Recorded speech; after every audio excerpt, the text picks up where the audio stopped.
दो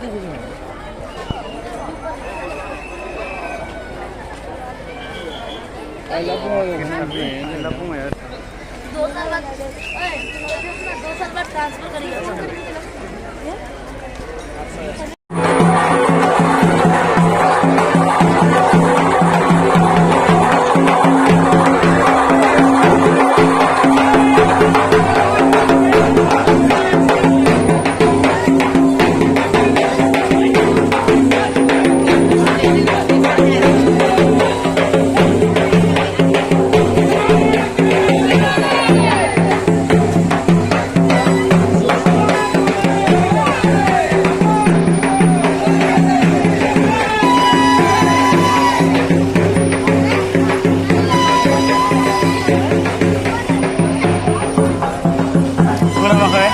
मोनामबाय बङाइगाव दुर्गा फुजा नायफैदों एसे थानसालिखौ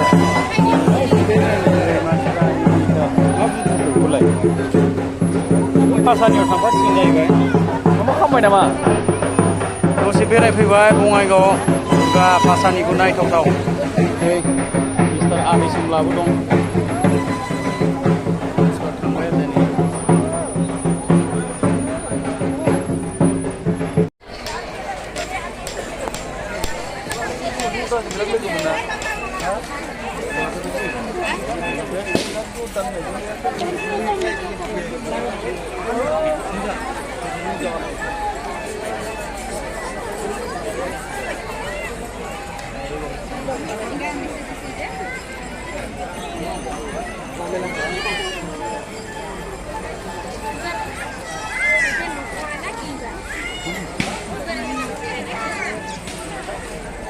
Bongaigaw College.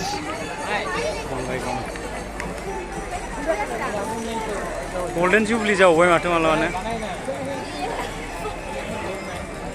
बङाइगाव कलेजाव मा लांफैखो जों हा मा लांफैखो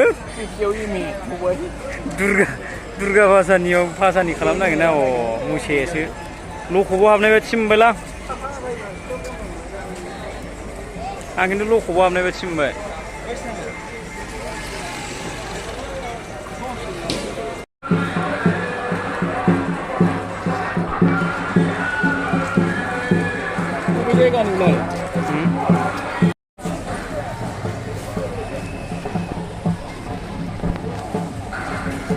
मा थांबावोब्रा जोंलाय थांला खोमालै